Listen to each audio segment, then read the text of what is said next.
Assalamualaikum warahmatullahi wabarakatuh. Perkenalkan, nama saya Basuki Arianto. Kali ini kita akan belajar mengenai manajemen proyek. Manajemen proyek atau bisa dikatakan sebagai project management merupakan suatu metode pengelolaan yang dikembangkan secara ilmiah, intensif, aplikatif untuk menangani suatu proyek dari awal sampai dengan akhir proyek, di mana terdapat kegiatan merencanakan, mengorganisir, memimpin, mengendalikan sumber daya perusahaan untuk mencapai sasaran jangka pendek yang telah ditentukan. Implementasi proyek pada dasarnya berhubungan dengan banyaknya kegiatan dan subkegiatan yang saling berkaitan ataupun berbarengan dalam pelaksanaannya, sehingga menjadi kompleks dalam aplikasinya di lapangan, dan ini menggambarkan adanya kompleksitas proyek. Pengendalian yang tidak terencana dengan baik akan mengganggu penyelesaian proyek tersebut. Perbandingan proyek dengan kegiatan operasional. Yang pertama adalah kegiatan proyek. Kegiatan proyek sifatnya dinamis dan tidak rutin, karena dia hanya diselenggarakan pada saat akan diselenggarakan proyek. Yang berikutnya adalah siklusnya relatif pendek. Ketiga adalah intensitas kegiatan berubah-ubah. Yang berikutnya lagi adalah anggaran dan jadwal yang ketat, karena anggaran dan jadwal sudah tertentu. Yang berikutnya lagi adalah interdisipliner, artinya bahwa proyek ini melibatkan banyak disiplin ilmu. Yang terakhir adalah keperluan sumber daya yang berubah sesuai dengan siklus proyek tersebut. Sementara kegiatan operasional sifatnya adalah berulang-ulang atau bisa dikatakan rutin. Yang kedua adalah jangka panjang. Berikutnya lagi, kegiatan operasional intensitas kegiatannya relatif sama antara waktu awal sampai dengan akhir. Yang keempat, anggaran dan jadwal tidak terlalu ketat kalau dibandingkan dengan kegiatan proyek. Yang berikutnya lagi, macam kegiatan tidak terlalu banyak, dan ini tentu saja sangat tergantung dengan kegiatan operasional itu. Yang terakhir adalah keperluan sumber daya relatif konstan. Berdasarkan sifat kompleksitas dari suatu proyek, maka dikembangkan Project Management Body of Knowledge atau PMBOK, yang merupakan suatu dokumen yang menjelaskan sejumlah ilmu atau knowledge area yang berada dalam ruang lingkup profesi manajemen proyek. Pada dasarnya, PMBOK berlaku untuk semua jenis proyek dengan pengertian bahwa penerapannya harus disesuaikan dengan jenis ataupun ukuran proyek yang bersangkutan. Pada gambar 1 PMBOK kita bisa melihat bahwa PMBOK ini terbagi menjadi 9. Yang pertama adalah pengelolaan integrasi. Yang kedua, pengelolaan ruang lingkup. Yang ketiga, pengelolaan waktu. Yang keempat, pengelolaan biaya. Dan yang kelima adalah pengelolaan mutu. Sedangkan untuk bagian yang keenam adalah pengelolaan sumber daya manusia. Ketujuh, pengelolaan pengadaan. Kedelapan, pengelolaan risiko. Dan yang terakhir adalah pengelolaan komunikasi. Dapat kita jelaskan bahwa pada pengelolaan integrasi di situ terdapat perencanaan, implementasi, dan juga pengendalian. Sementara pada pengelolaan ruang lingkup di situ terdapat adanya inisiasi, perencanaan lingkup, ya, definisi lingkup, verifikasi lingkup, dan pengendalian lingkup. Sementara untuk pengelolaan waktu di situ terdapat definisi kegiatan, jadi kegiatannya apa saja, urutan kegiatan, kurun waktu, penyusunan jadwal, dan yang terakhir adalah pengendalian jadwal itu sendiri. Yang keempat adalah mengenai pengelolaan biaya. Pengelolaan biaya terdiri dari perencanaan sumber daya, perkiraan biaya, anggaran, dan yang terakhir adalah pengendalian dari biaya tersebut. Yang kelima adalah pengelolaan mutu. Pengelolaan mutu terdiri dari pengelolaan terdiri dari perencanaan mutu itu sendiri, penjaminan mutu atau quality assurance, dan yang terakhir adalah pengendalian mutu atau quality control. Bagian yang keenam adalah pengelolaan SDM yang terdiri dari penyusunan organisasi, staffing, dan yang terakhir adalah pembentukan tim proyek. Yang ketujuh adalah pengelolaan pengadaan yang terdiri dari perencanaan pengadaan, pembuatan RFT, proses lelang, administrasi kontrak. Yang kedelapan adalah pengelolaan risiko, terdiri dari identifikasi risiko, kuantifikasi risiko, tanggapan, dan yang terakhir adalah pengendalian risiko tersebut. Dan yang terakhir adalah pengelolaan komunikasi yang terdiri dari perencanaan komunikasi, distribusi informasi, dan yang terakhir adalah laporan kinerja. Konsep dan ruang lingkup manajemen proyek bisa dibagi menjadi 3, ya. Yang terdiri atas yang pertama adalah kerangka kerja atau framework. Nah, itu yaitu terdiri hanya satu, yaitu pengelolaan integrasi. Sementara untuk yang kedua adalah komponen inti atau core function yang terdiri dari pengelolaan ruang lingkup proyek, pengelolaan waktu, pengelolaan biaya, dan yang terakhir adalah pengelolaan mutu atau kualitas. Yang ketiga adalah komponen pendukung atau supporting function yang terdiri dari pengelolaan sumber daya manusia, pengelolaan pengadaan ataupun kontrak, pengelolaan risiko, dan yang terakhir adalah pengelolaan komunikasi. Sistem pengelolaan terintegrasi. Sistem pengelolaan terintegrasi pada dasarnya merupakan kunci dari semua kesuksesan proyek karena sudah melibatkan koordinasi semua komponen atau knowledge area berbasis project life cycle.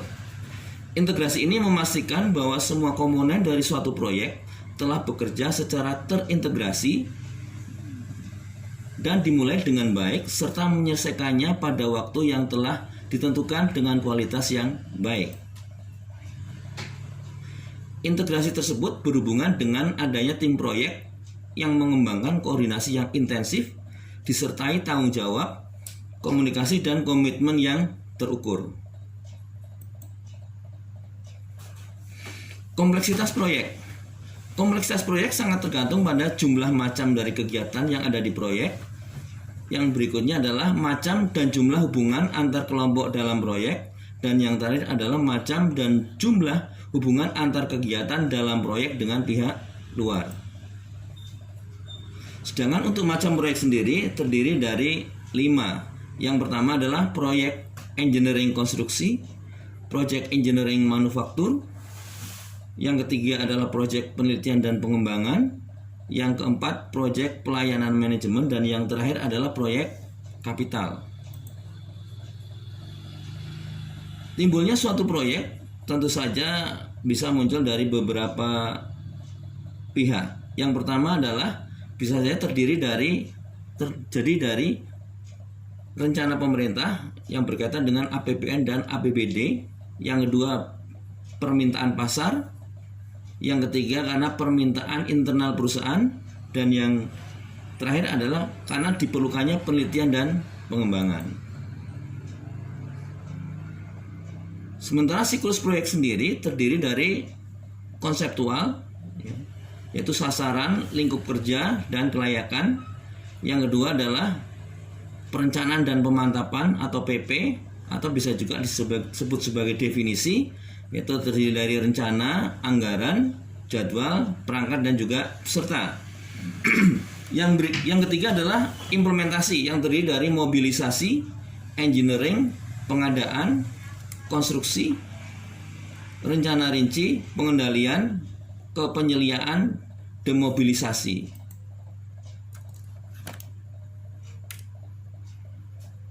Kegiatan utama proyek engineering konstruksi, ya, untuk tahap konseptual terdiri dari perumusan gagasan. Yang kedua adalah kerangka acuan. Yang ketiga adalah studi kelayakan. Yang keempat adalah indikasi dimensi dari lingkup proyek itu. Dan yang terakhir adalah indikasi biaya dan juga jadwal proyek.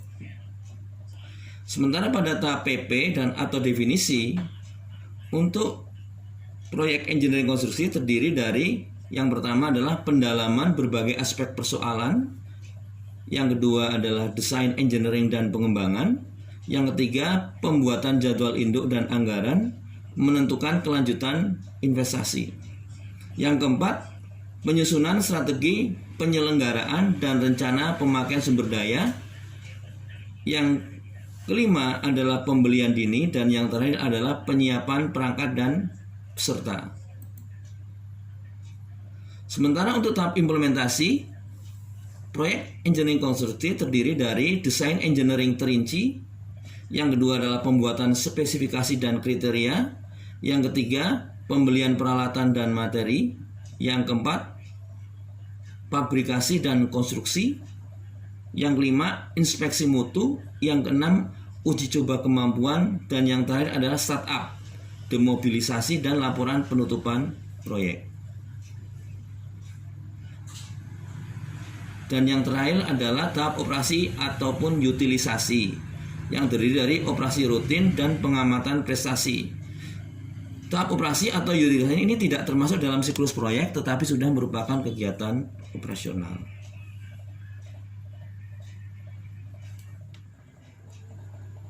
Pada bagian yang kedua ini, kita akan belajar mengenai teknik evaluasi dan review project, atau bisa dikatakan sebagai project evaluation and review teknik, di mana PET ini atau project evaluation and review teknik ini merupakan salah satu metode yang digunakan untuk penjadwalan proyek di samping CPM dan PDM. Manfaat PET yang pertama adalah meningkatkan kualitas perencanaan dan pengendalian proyek. Yang kedua, PET menggunakan pendekatan yang menganggap bahwa kurun waktu kegiatan ini tergantung pada banyak faktor dan variasi, sehingga lebih baik perkiraan diberi rentang atau range, yaitu dengan menggunakan 3 angka estimasi. Orientasi pada peristiwa. PET mula-mula diperkenalkan dalam rangka merencanakan dan mengendalikan proyek besar dan kompleks, yaitu pembuatan peluru kendali Polaris yang dapat diluncurkan dari kapal selam di bawah permukaan air. Proyek tersebut melibatkan beberapa ribu kontraktor dan juga rekanan. Pemilik proyek berkeinginan mengetahui apakah peristiwa-peristiwa yang memiliki arti penting dapat dicapai oleh mereka, atau bila tidak, seberapa jauh penyimpangannya. Pada gambar 1 bisa kita lihat perbedaan orientasi antara PET dan CPM. PET ini berorientasi pada peristiwa. Jadi kalau kita lihat pada gambar 1, di situ ada peristiwa mengecor pondasi dimulai, dan yang pada bagian kanan adalah peristiwa mengecor pondasi selesai. Sementara pada CPM ini berorientasi kepada kegiatan, di mana pada gambar bisa kita lihat di situ ada ES dan ada EF, di mana di antara ES dan EF terdapat kurun waktu kegiatan mengecor pondasi, di mana D ini menunjukkan waktu yang diperlukan untuk kegiatan tersebut. Persamaan penyajian PET dan CPM. PET dan CPM sama-sama menggunakan diagram anak panah atau Activity on Arrow atau AOA untuk menggambarkan kegiatan proyek. Dan yang kedua, adanya kegiatan kritis, yaitu jalur kritis, di mana di CPM dikenal sebagai float, sementara pada PET dikenal sebagai slack. 3 angka estimasi waktu dalam PET. Yang pertama adalah A. A dikatakan sebagai kurun waktu optimistik atau optimistic duration time. Adalah waktu tersingkat untuk menyelesaikan kegiatan bila segala sesuatunya berjalan mulus. Yang kedua adalah M, di mana M ini adalah kurun waktu paling mungkin atau most likely time, adalah kurun waktu yang paling sering terjadi dibanding dengan yang lain. Yang terakhir adalah B, yaitu kurun waktu pesimistik atau pessimistic duration time, adalah waktu yang paling lama untuk menyelesaikan kegiatan.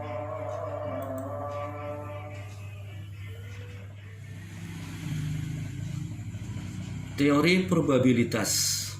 Tujuan menggunakan 3 angka estimasi adalah untuk memberikan rentang yang lebih lebar dalam melakukan estimasi kurun waktu kegiatan dibandingkan menggunakan 1 angka deterministik. Teori probabilitas bertujuan mengkaji dan mengukur ketidakpastian serta mencoba menjelaskan secara kuantitatif.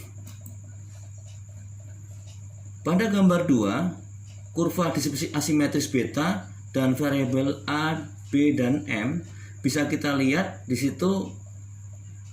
A atau waktu optimistik terletak paling sebelah kiri, sedangkan B waktu pesimistik terletak di sebelah kanan. Sementara untuk waktu paling mungkin atau M terletak di antara A dan B.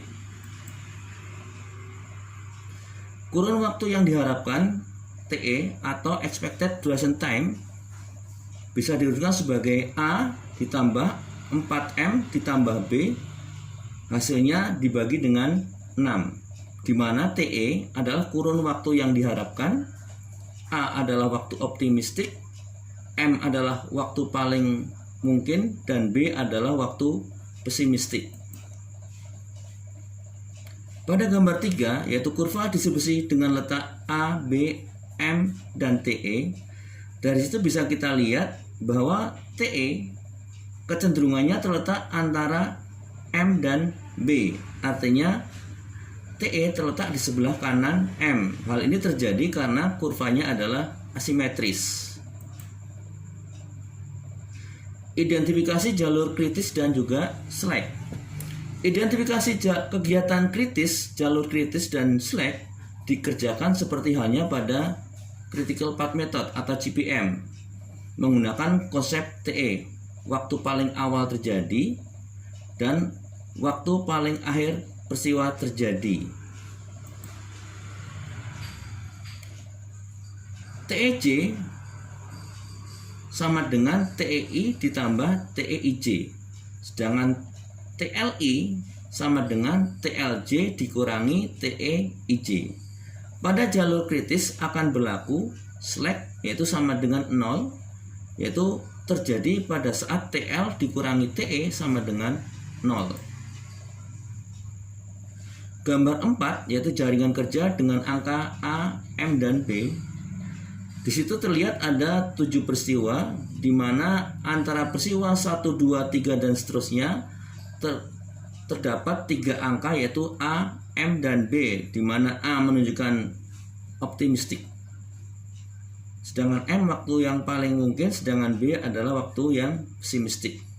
Di situ terlihat bahwa peristiwa 1, 2 A-nya sama dengan 1, M-nya 4, sedangkan B 7. Sedangkan pada peristiwa yang terakhir yaitu 6 dan 7, A-nya sama dengan 1, M-nya sama dengan 2, sedangkan B-nya sama dengan 3.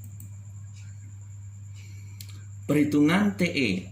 TE untuk peristiwa 1, 2 bisa dihitung yaitu sama dengan 1 ditambah 4 kali 4 ditambah 7, hasilnya dibagi dengan 6 sehingga diperoleh TE-nya sama dengan 4. Sedangkan pada TE untuk 6 dan 7 adalah 1 ditambah 4 kali 2 ditambah 3, hasilnya dibagi 6 sehingga TE-nya sama dengan 2.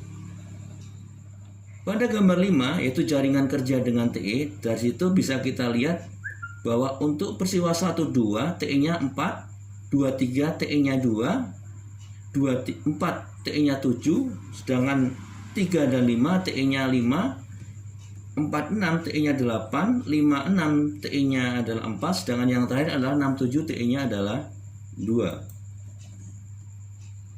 Tabel 1 merupakan tabulasi hasil perhitungan TE, TL, dan slack. Pada tabel 1 terdapat peristiwa sebanyak 7, yaitu 1 dan 7.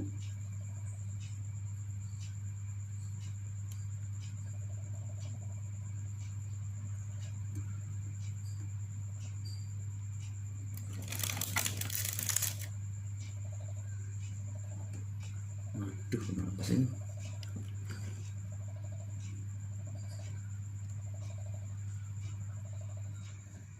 Gambar 5, jaringan kerja dengan TE.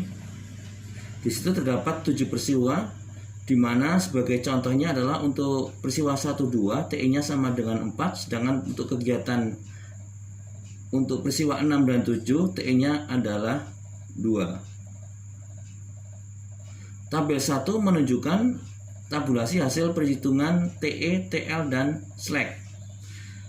Dengan adanya peristiwa sebanyak 7, ternyata di situ yang slacknya tidak sama dengan 0, yaitu positif, terjadi pada peristiwa 3, peristiwa 5, dan peristiwa 6, di mana masing-masing slacknya adalah sebanyak 4. Sedangkan untuk peristiwa yang lain adalah slacknya 0.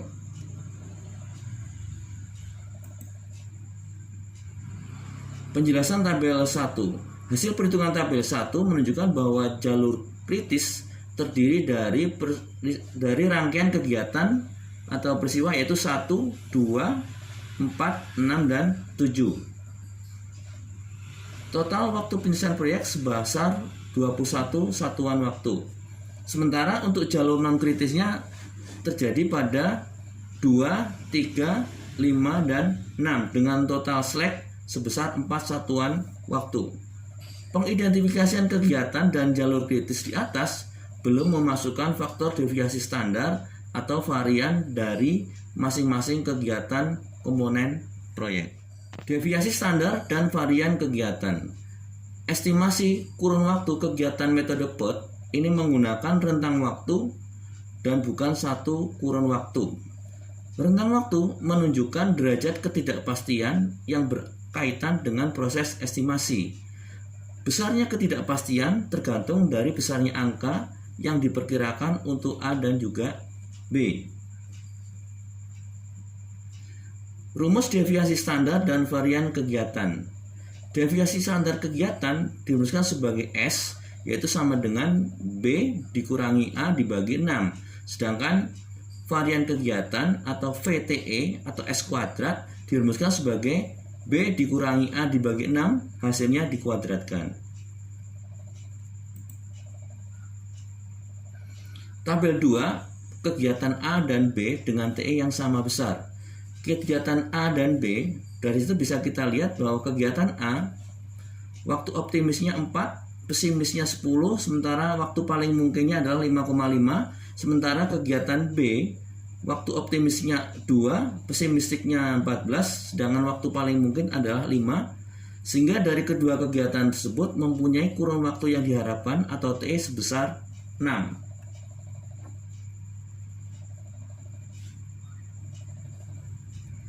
TE untuk kegiatan A bisa dihitung dengan 4 ditambah 4 kali 5,5 ditambah 10, hasilnya dibagi 6 sehingga hasilnya 6. Sedangkan untuk kegiatan B, TE-nya adalah 2 ditambah 4 kali 5 ditambah 14, hasilnya dibagi 6 sehingga hasilnya juga sama dengan 6. Sementara deviasi standar atau S untuk kegiatan A adalah 10 dikurangi 4 dibagi 6, hasilnya sama dengan 1. Sedangkan untuk kegiatan B, deviasi standarnya adalah 14 dikurangi 2 dibagi 6, sehingga hasilnya adalah 2. Sementara untuk VTE kegiatan A adalah 1 kuadrat, yaitu sama dengan 1. Sementara untuk VTE kegiatan B adalah 2 kuadrat atau sama dengan 4. Deviasi standar peristiwa dan varian peristiwa atau VTE. Kurva distribusi peristiwa atau kejadian atau event time distribution curve berdasar teori central limit theorem bersifat simetris atau berdistribusi normal. Ini menurut J. Moder itu 1983.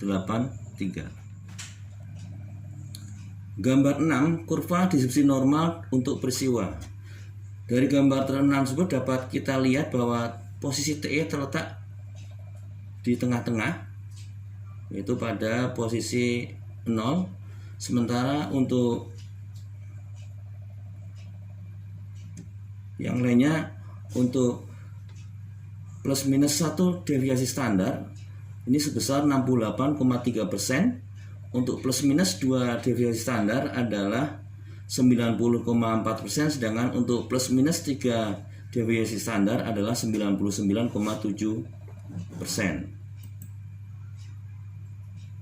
Tabel 3, tabulasi S dan V berdasarkan gambar 4 dan gambar 5. Untuk kegiatan 1-2 dengan TE4 dan S sama dengan 1, VTE-nya adalah sama dengan 1.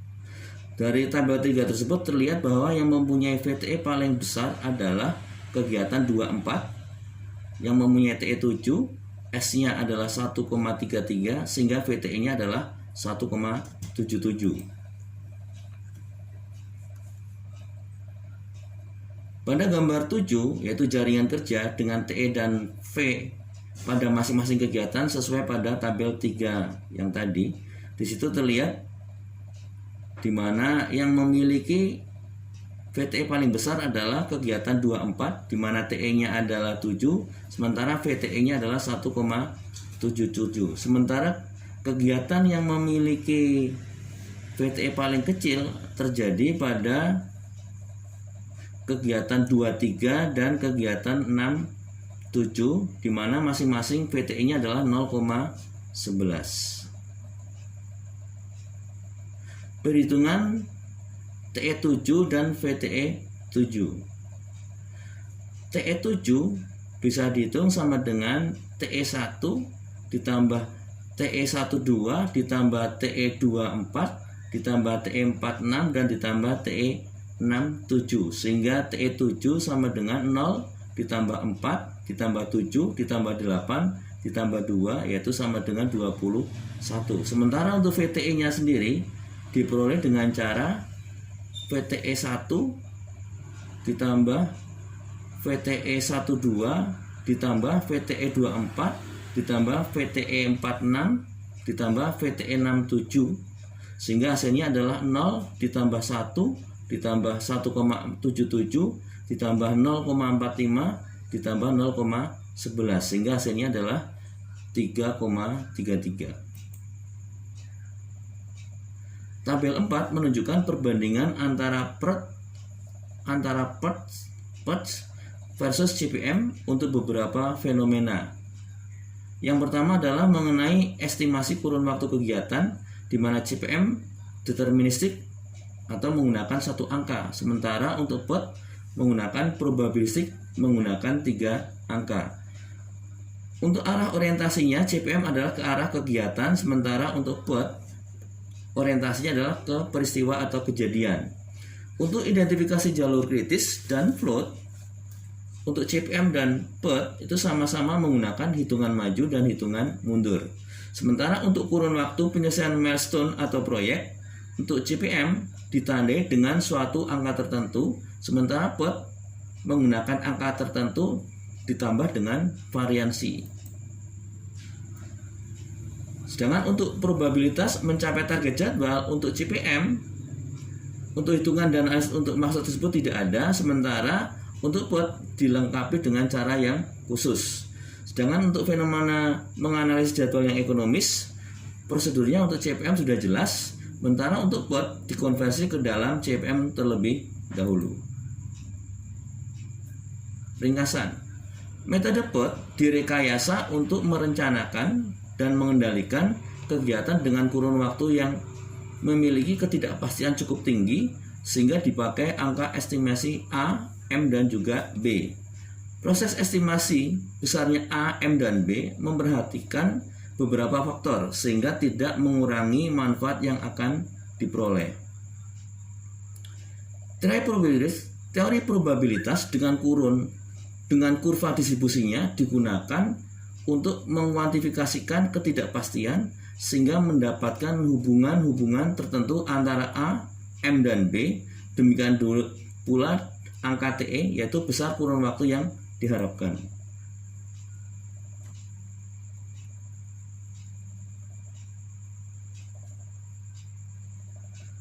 Perhitungan-perhitungan untuk mengidentifikasi kegiatan kritis, jalur kritis, dan slack dapat dilakukan dengan konsep TE identik dengan CPM. Parameter deviasi standar dan variansi digunakan untuk menunjukkan adanya rentang waktu bagi masing-masing kegiatan maupun peristiwa selesainya milestone atau proyek. Demikianlah penjelasan saya. Untuk perhatiannya kami ucapkan terima kasih.